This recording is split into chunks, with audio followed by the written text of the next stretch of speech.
Izinkan kami untuk memperkenalkan diri, NIM dan peran di dalam video presentasi ini.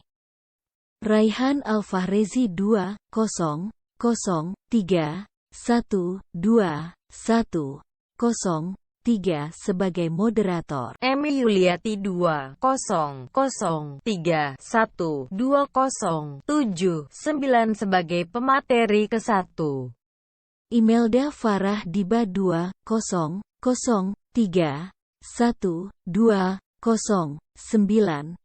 sebagai pemateri kedua. Rinda Ardila 20031208 sebagai audiens. Setelah memperkenalkan diri, izinkan kami untuk memulai video presentasinya.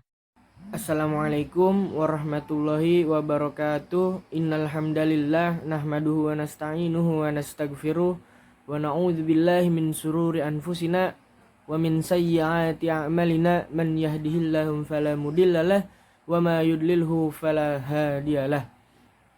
Saya selaku pembawa acara atau moderator pada acara kali ini, izinkan saya untuk membacakan susunan acara. Yang pertama yaitu pembukaan, yang kedua menyanyikan lagu kebangsaan Indonesia Raya, dan yang ketiga pembahasan sebuah materi hak asasi manusia yang akan disampaikan oleh beberapa pemateri, dan yang keempat sesi tanya jawab yang akan disampaikan oleh seorang audiens kepada seorang pemateri. Yang kelima yaitu doa sekaligus penutup.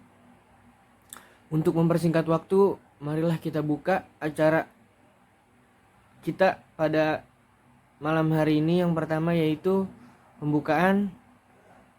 Mari sama-sama kita membaca basmalah. Semoga acara kita pada malam hari ini dapat berjalan dengan lancar.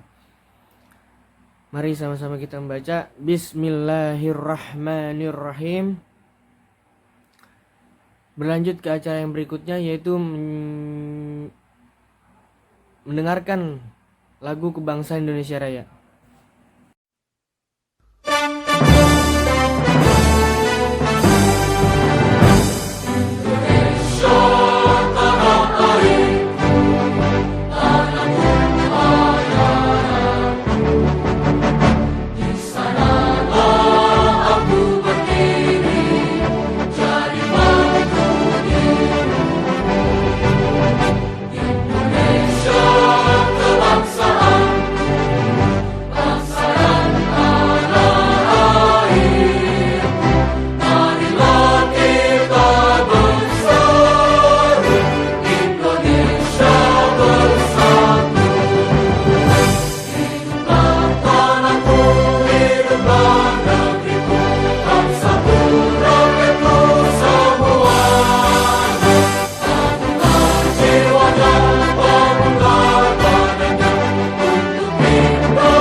Berlanjut ke acara yang berikutnya yaitu pembahasan sebuah materi hak asasi manusia yang akan disampaikan oleh pemateri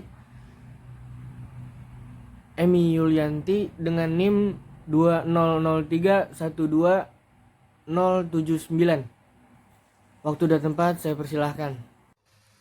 Assalamualaikum warahmatullahi wabarakatuh. Di sini saya akan menjelaskan hak asasi manusia atau yang sering disebut dengan HAM.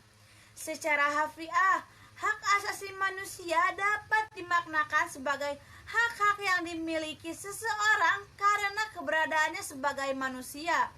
Hak-hak ini bersumber dari pemikiran moral manusia dan diperlukan untuk menjaga harkat dan martabat suatu individu sebagai seorang manusia. Dengan kata lain, HAM secara umum dapat diartikan sebagai hak-hak yang melekat pada diri segenap manusia sehingga mereka diakui keberadaannya tanpa membedakan ras, warna kulit, bahasa, agama, politik, kewarganegaraan, kekayaan, dan kelahiran.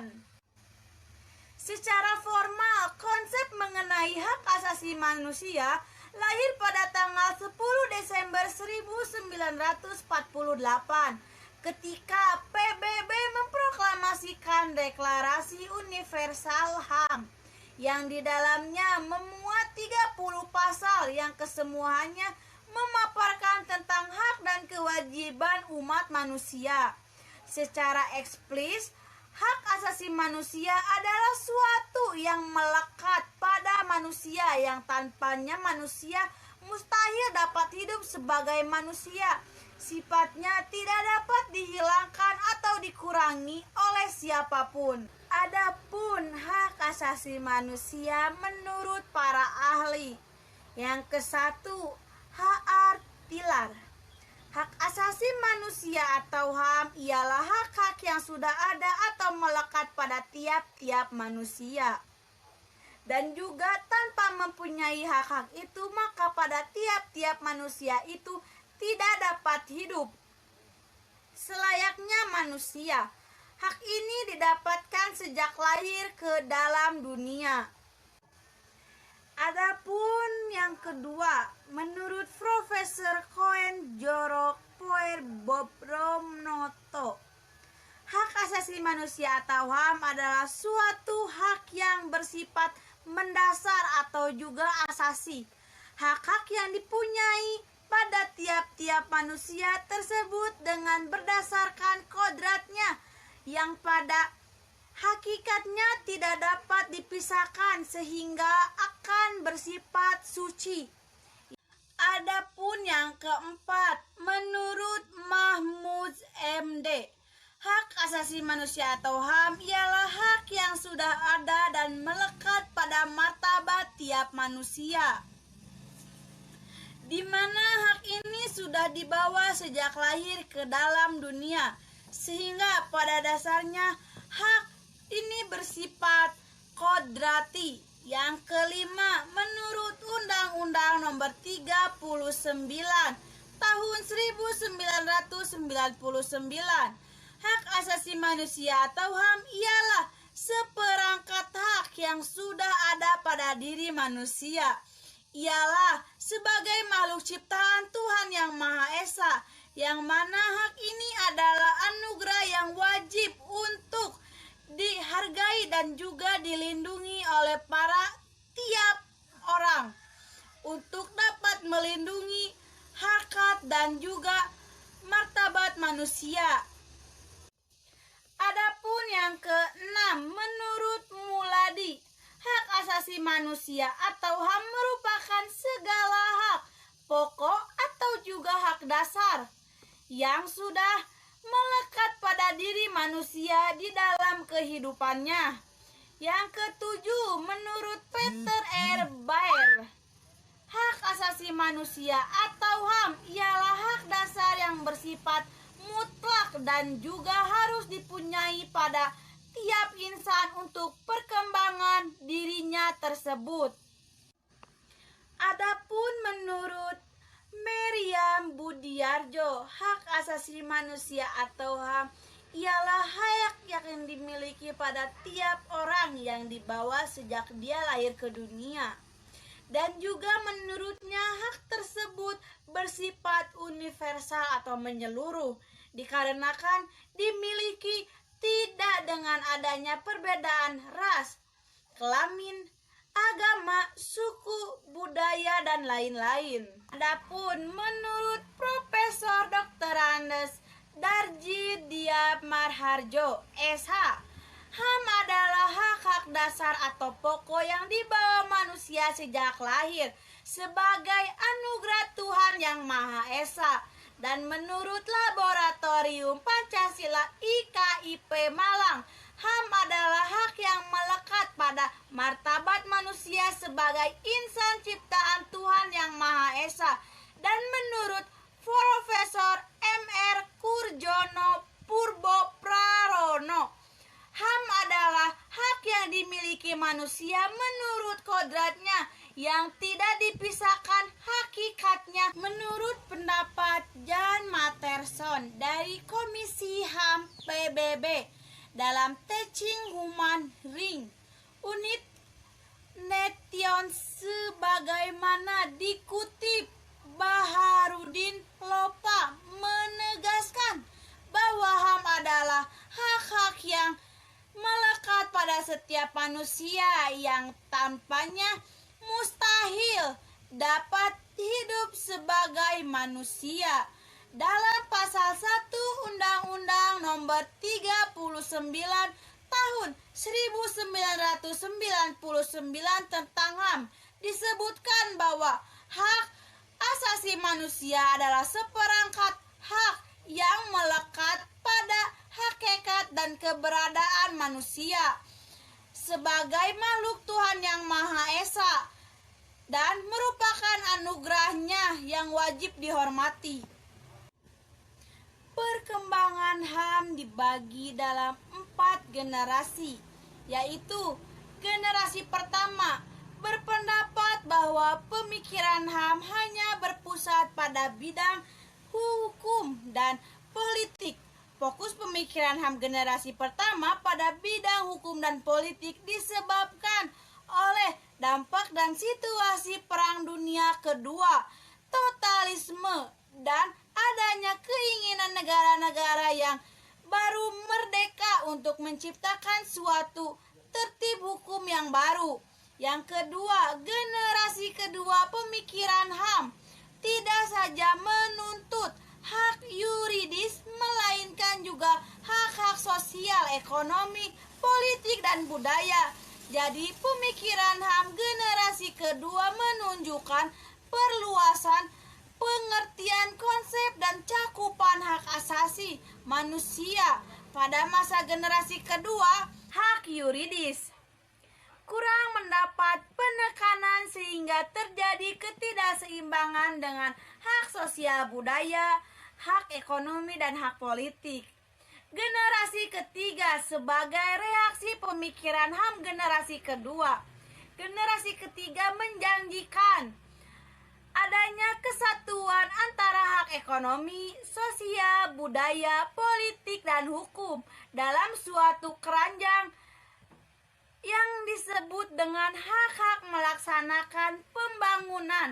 Dalam melaksanakannya, hasil pemikiran HAM generasi ketiga juga mengalami ketidakseimbangan di mana terjadi penekanan terhadap hak ekonomi menjadi prioritas utama, sedangkan hak lainnya terabaikan sehingga menimbulkan banyak korban karena banyak hak-hak rakyat lainnya yang dilanggar. Generasi keempat yang mengkritik peranan negara yang sangat dominasi dalam proses pembangunan yang terfokus pada pembangunan ekonomi dan menimbulkan dampak negatif seperti diabaikannya aspek kesejahteraan rakyat. Selain itu, program pembangunan yang dijalankan tidak berdasarkan kebutuhan rakyat secara keseluruhan, melainkan memenuhi kebutuhan sekelompok elit. Pemikiran HAM generasi keempat dipelopori oleh negara-negara di kawasan Asia. Macam hak asasi manusia atau HAM. Hak asasi pribadi atau personal right.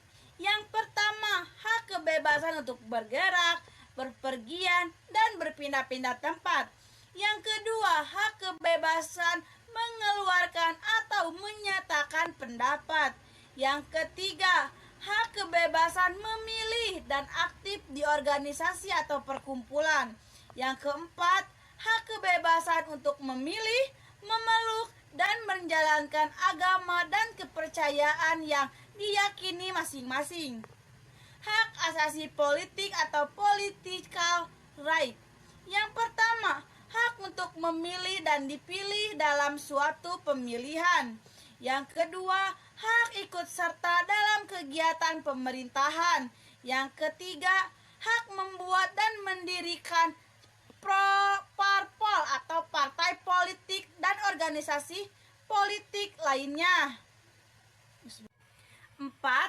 Hak untuk membuat dan mengajukan suatu usulan petisi. Hak asasi hukum, legal equity right. Yang pertama, hak mendapatkan perlakuan yang sama dalam hukum dan pemerintahan.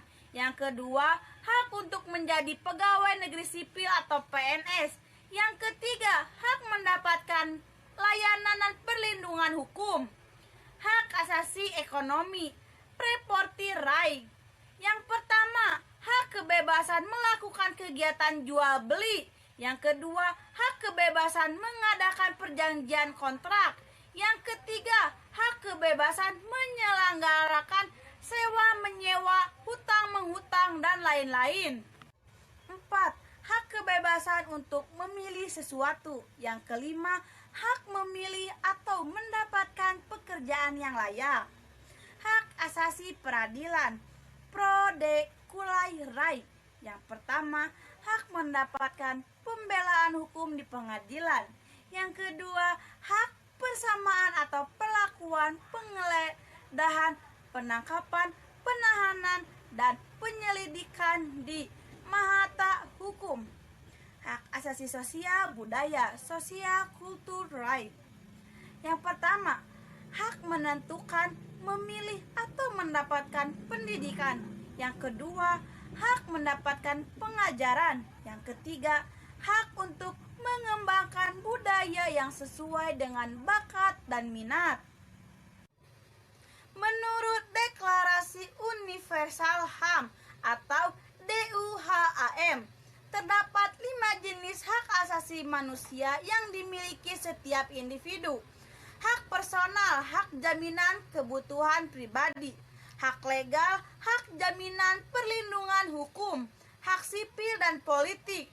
Hak subsistensi atau hak jaminan adanya sumber daya untuk menunjukkan kehidupan.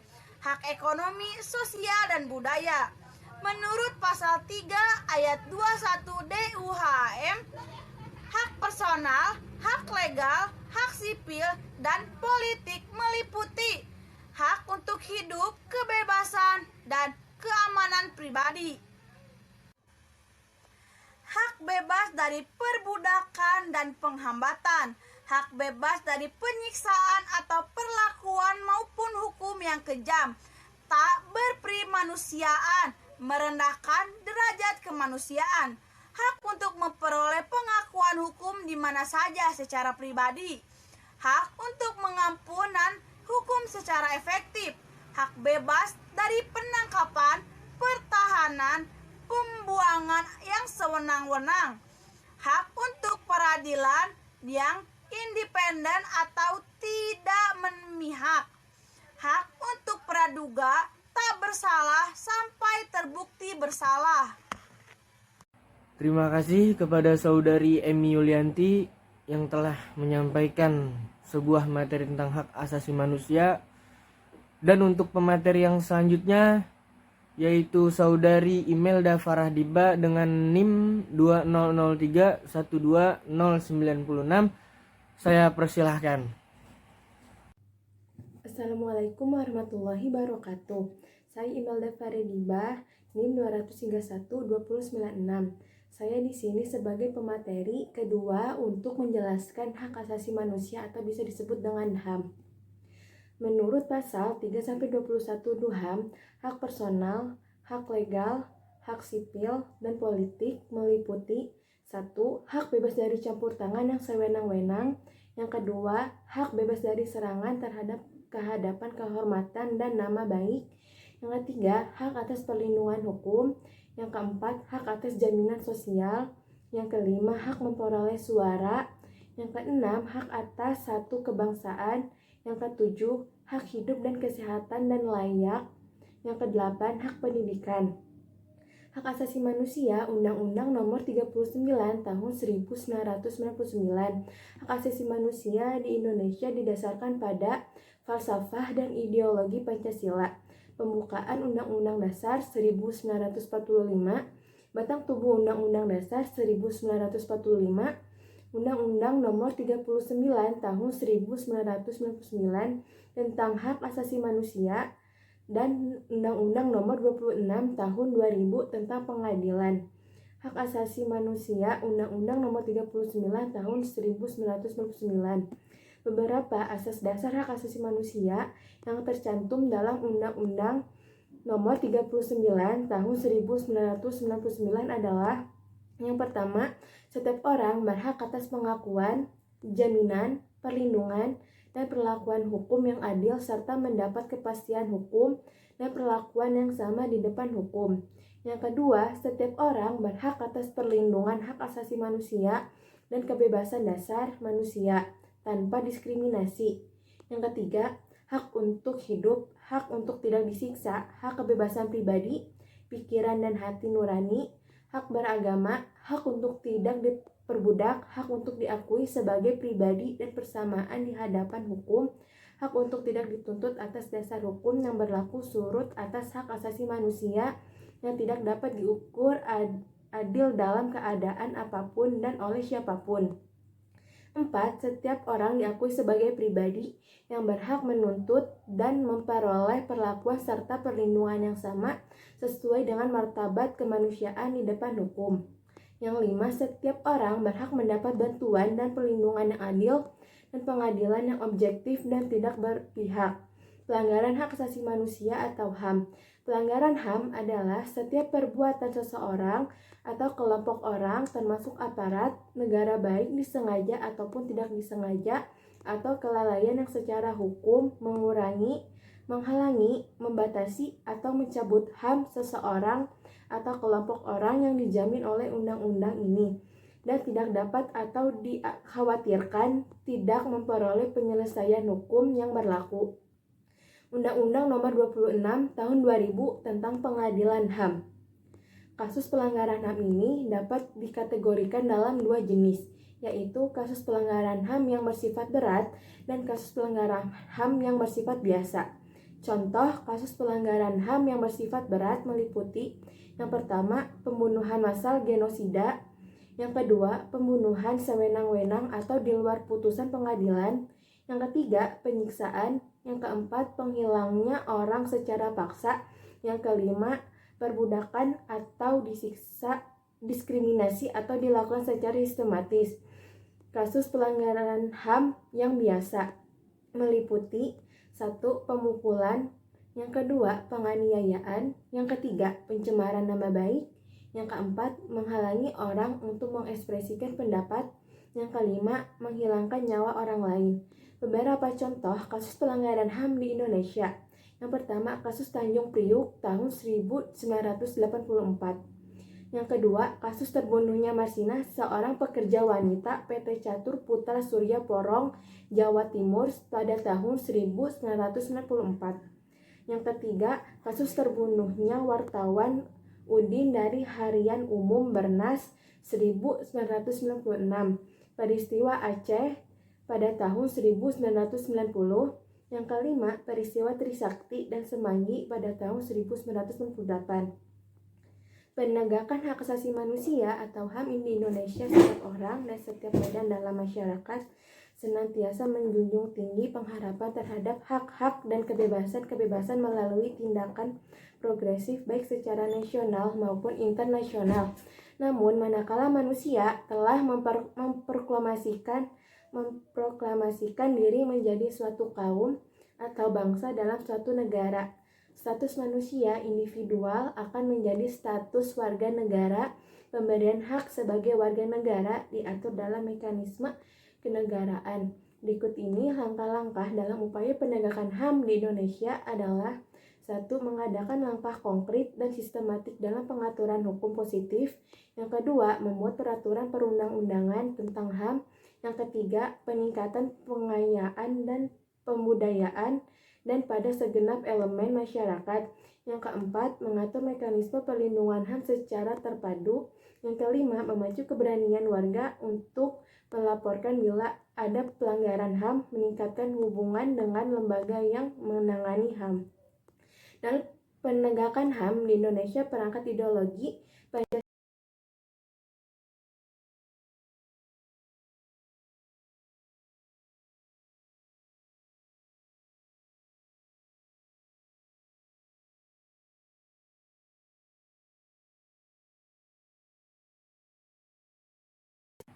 Terima kasih kepada saudari Imelda Faradiba.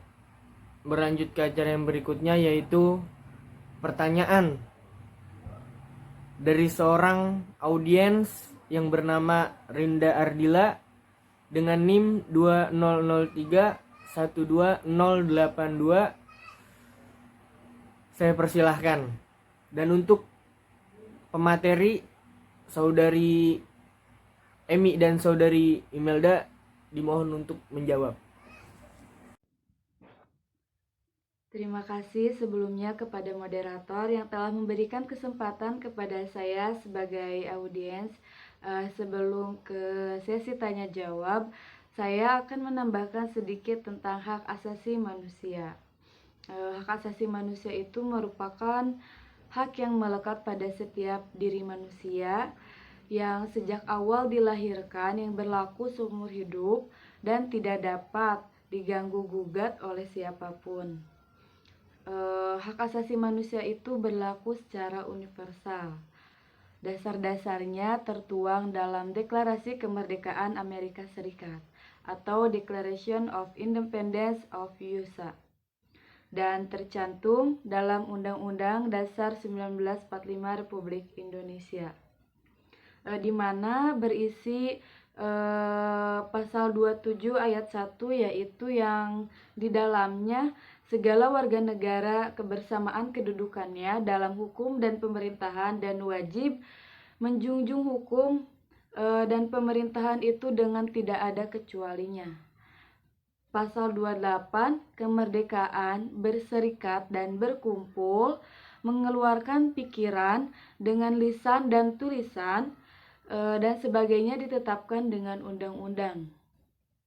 Selanjutnya yaitu pasal 29 ayat 2, di mana di dalamnya itu negara menjamin kemerdekaan tiap-tiap penduduk untuk memeluk agamanya masing-masing dan untuk beribadat menurut agamanya dan kepercayaan itu.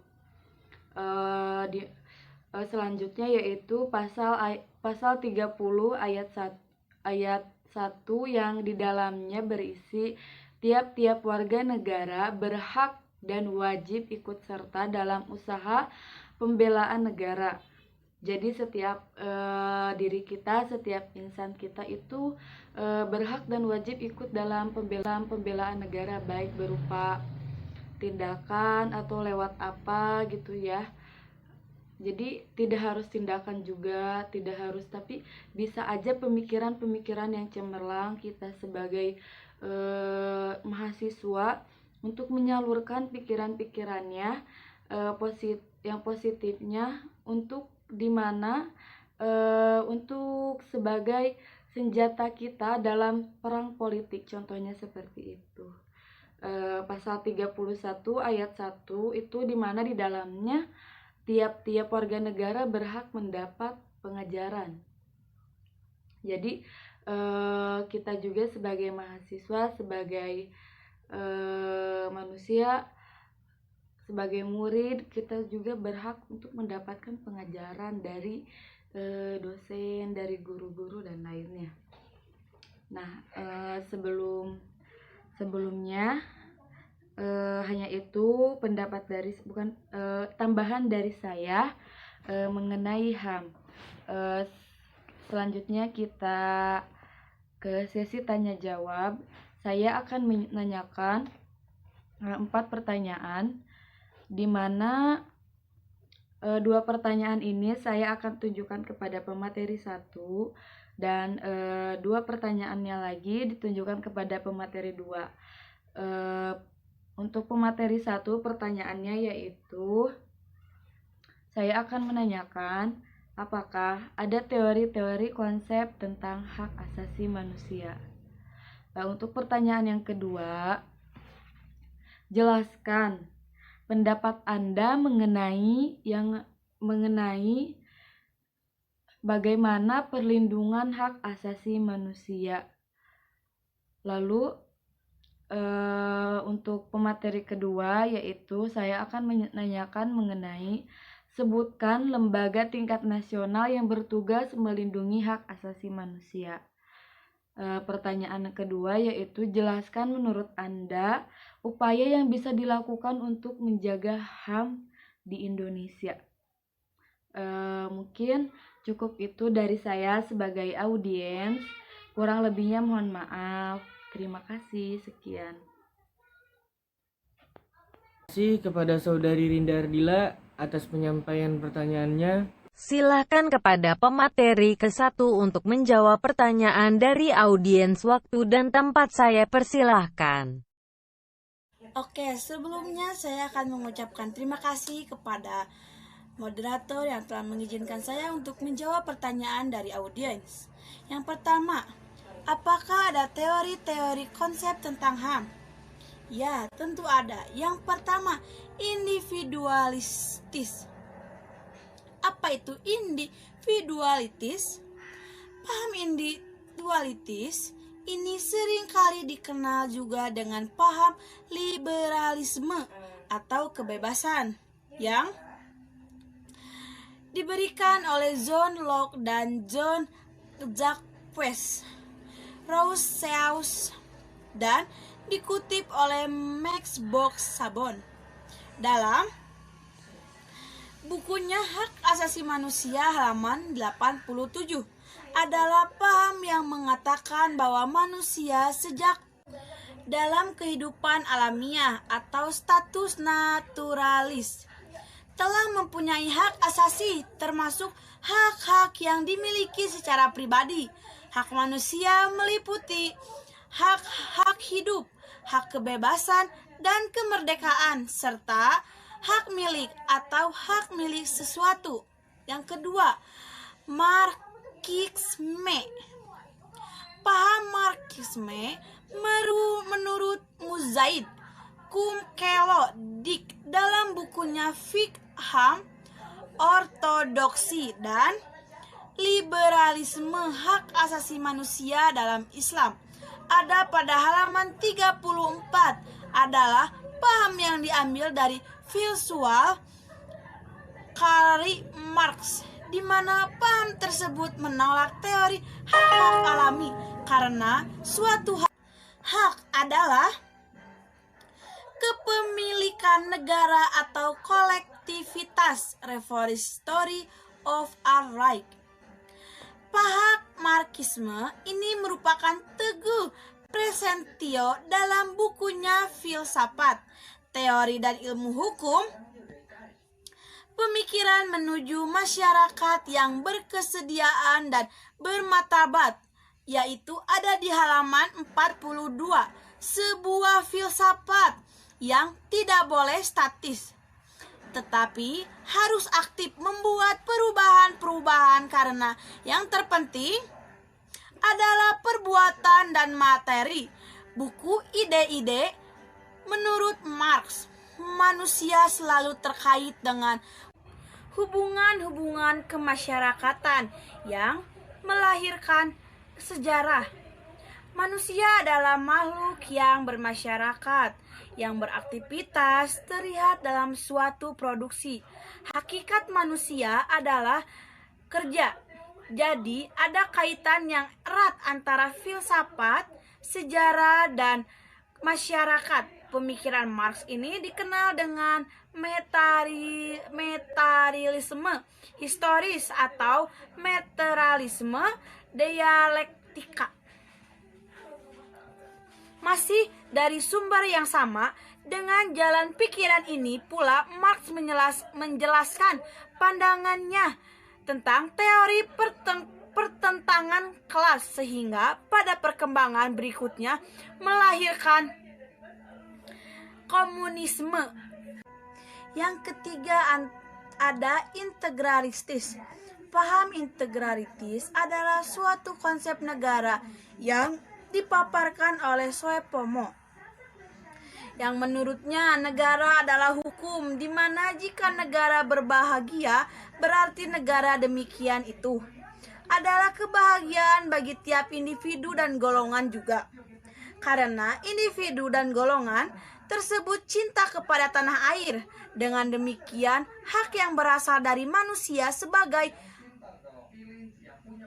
otonomi sendiri adalah hal yang bertentangan menurut prinsip integralitis, karena kepentingan individu adalah kepentingan negara, begitu juga sebaliknya.